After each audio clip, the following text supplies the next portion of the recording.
YouTube நண்பர்கள் அனைவருக்கும் வணக்கம்.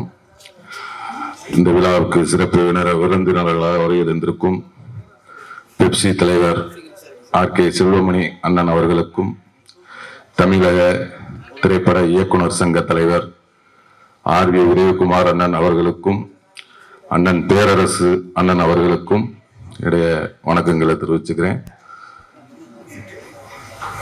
ஓகே.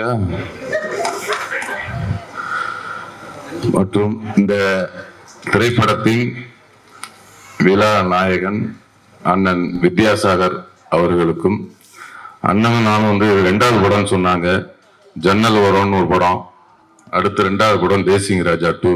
ஆனா இன்னொரு காப்படம் ஒண்ணு இருக்குனே, அது கில்லி கொக்கரக்கோ தும் ஷக் தும் தும் அந்த தும் ஷாக் பண்ணது நானு. அதனால நம்ம 2.25 படம் வேலை செஞ்சிருக்கிறோம். ரொம்ப நன்றினே. பிறகு இந்த படத்துடைய இயக்குனர் அண்ணன் எழில் அண்ணன் அவர்கள், அவரோட இது 2வது படம். கிட்டத்தட்ட ஒரு 13 வருஷம் 14 வருஷத்துக்கு அப்புறம் இது தேசிங் ராஜா 2 இந்த படத்துல ஒர்க் பண்றோம். ரொம்ப மகிழ்ச்சியா இருக்கு. இந்த படத்துக்கு முன்னாடி பாத்தீங்கன்னா விலங்குன்னு ஒரு படம் வெப் சீரியஸ் பண்ணேன். அது ஒரு சீரியஸான படம். அதுக்கப்புறம் போகுமிடம் வெகு தூரம் இல்லை அப்படின்னு ஒரு படம் பண்ணால், அதுவும் கொஞ்சம் ரொம்ப சீரியஸாக நடிக்க வேண்டிய படம்.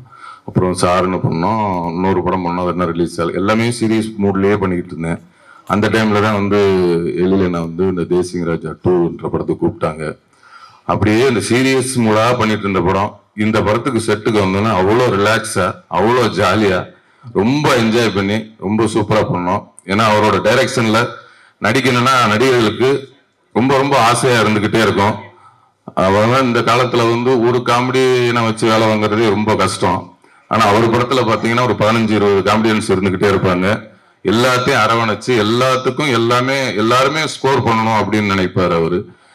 நீ மட்டும்தான் ஸ்கோர் பண்ணணும், நீ பண்ணக்கூடாது, நீ புதுசு, நீ பழசு, அந்த பாகுபாடெல்லாம் எல்லாமே நடிக்கிற எல்லாத்துக்கும் சமமா அந்த இது போய் சேரணும் அப்படின்னு நினைக்கிறதுல ரொம்ப அருமையா அதெல்லாம் எல்லாத்தையுமே பார்த்துக்குவாரு. ஒரு பெரிய நடிகர், சின்ன நடிகர் அப்படிங்கிற வேறுபாடு எல்லாமே எல்லாத்தையும் ஒரே மாதிரி பார்த்துக்குவார் அண்ணனோட இது 25வது ஆண்டு. அண்ணன் இன்னும் 50வது ஆண்டு பொன் விழாலாம் கொண்டாடணும். 50வது ஆண்டு வரையும் அவர் இன்னும் நிறைய காமெடி நடிகர்களுக்கும் என்னை மாதிரி ஆளுகளுக்கும் இன்னும் நிறைய வாய்ப்புகளை தருவார் அண்ணன் என்று ஆண்டவனை வேண்டிக்கிறேன். பிறகு இந்த படத்தோட ஒளிப்பதிவாளர் அண்ணன் செல்வா அண்ணன் அவர்களுக்கும், இந்த படத்தோட டயலாக் ரைட்டர் முருகன் அண்ணன் அவர்களுக்கும் நன்றியை தெரிவிச்சுக்கிறேன். இந்த படத்துக்காக ஒரு 2 பேர் ரொம்ப சிட்டா பிறந்து வேலை செஞ்ச ஹரி அண்ணன் அவர்களுக்கும், இணை தயாரிப்பாளர் தம்பி பாலமுருகன் அவர்களுக்கும் நன்றியை தெரிவிச்சுக்கிறேன். அதே மாதிரி கேட்டதெல்லாம் பண்ணி கொடுக்குற எல்லாரும் நிறைய சொல்லிட்டாங்க. நம்ம தயாரிப்பாளர் ரவிச்சந்திரன் சார் அவர்கள் ரொம்ப, அதாவது எல்லாத்தையுமே ரொம்ப ஒரு அழகா பாத்துக்குவார். ஒரு தயாரிப்பாளர்னா ரொம்ப ஒரு ஆசையா இருக்கும்ல, இந்த கம்பெனில படம் பண்ணா ரொம்ப நல்லா இருக்கும், நல்லா பாத்துக்குவாங்க அப்படிங்கிற ஒரு ஆசையை எல்லாத்துக்கும் கொடுப்பாரு. அதே மாதிரி அவரும் அந்த சின்ன நடிகர் பெரிய நடிகர் எல்லாம் அந்த பாகுபாடுலாம் பார்க்க மாட்டார். எல்லாத்துக்கிட்டையும் ஒரே மாதிரி பழகுவாரு.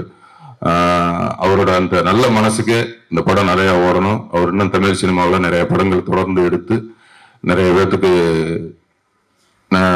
லைஃப் கொடுக்கணும்னு சொல்லி வேண்டிக்கிறேன். அதே மாதிரி அவங்க சன் தம்பி ஜனா அவர்கள், எல்லாரும் சொன்ன மாதிரி அவர் ஒரு தயாரிப்பாளர் பையன் அப்படின்னு என்னைக்குமே காட்டிக்கிட்டே இல்லை.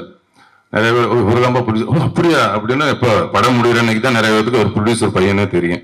அது வரையும் யாருக்குமே தெரியாது. ரொம்ப அவர் சூப்பரா பண்ணி ரொம்ப நல்லா பண்ணாங்க. தம்பிக்கும் இன்னும் பெரிய பெரிய இடத்தை அடையணும், இன்னும் நிறைய உயரத்தை தொடரணும்னு அவருக்கும் என்னுடைய வாழ்த்துக்களை தெரிவிச்சுக்கிறேன். மற்றும் இந்த படத்தில் என்னுடன் சேர்ந்து பணியாற்றிய அனைத்து நடிகர்களுக்கும், தம்பி புகழ் அவர்கள் லேடி கெட்டப்பில் இருக்காரு. இந்த படத்துல நான் ஒரு இன்ஸ்பெக்டர், அவர் ஒரு இன்ஸ்பெக்டர், 2 பேரும் ஏத்த டேஷன், அதுக்குள்ள ஒரு சுவேசமான ஒரு விஷயங்கள்லாம் இருக்கு. அதே மாதிரி அண்ணன் ரவிமேரியா அண்ணன் அவர்கள், அவர் இந்த படத்துல அவர் சொன்ன மாதிரி இந்த 2 மூண்டாட்டி மாதிரி வில்லனுக்கு மட்டும் 2 மூண்டாட்டி இல்லை, இந்த ஹீரோவுக்கு 2 மூண்டாட்டி. ஏன்னா ஹீரோவா இருந்துக்கணும், காமெடியும் பண்ணணும். அது மாதிரி அண்ணனுக்கு அதே மாதிரி ஒரு இருந்தது. அதே மாதிரி எனக்கும் அதே மாதிரி அந்த ஒரு அது என்னன்னா டைரக்டர் அவர் நம்மளை அழகா பண்ண வச்சிருவாரு. அதுமாதிரி அண்ணன் அவர்களுக்கும் மற்றும் இந்த படத்தில் நடித்த அண்ணன் சாம் அவர்களுக்கும், வையாபுரி அண்ணன் அவர்களுக்கும், சிங்கமொழி அண்ணன் அவர்களுக்கும், சுவாமிநாதன் அண்ணன் அவர்களுக்கும், அப்புறம் வந்து மதுரை முத்தண்ணன். ஏன்னா இந்த படத்துல எல்லா காமெடி ஆர்டிஸ்டோடவும் எனக்கு ரொம்ப சீன் இருந்தது, எல்லாத்துக்கூடயும் நடிக்கிற மாதிரி இருந்தது. மதுரை முத்தண்ணன், இப்போ கோலண்டன் அண்ணன், வினோத், நம்ம தம்பி விஜய் டிவி வினோத் அவர்கள், இன்னும் மற்றும் நிறைய பேர் நடிச்சிருக்காங்க. ஆர்வி உதயகுமார் அண்ணன் அவர்களும் நடிச்சிருக்காங்க. நிறைய பேர் நடிச்சிருக்காங்க. நடித்த எல்லாருக்கும் என்னுடைய வாழ்த்துக்களை தெரிவிச்சுக்கிறேன். ஜூலை 11ஆம் தேதி இந்த படம் வெளியாக இருக்கிறது. எல்லாரும் பாருங்க. உங்க எல்லாருக்கும் பிடிச்ச படமா இருக்கும். நன்றி, வணக்கம்.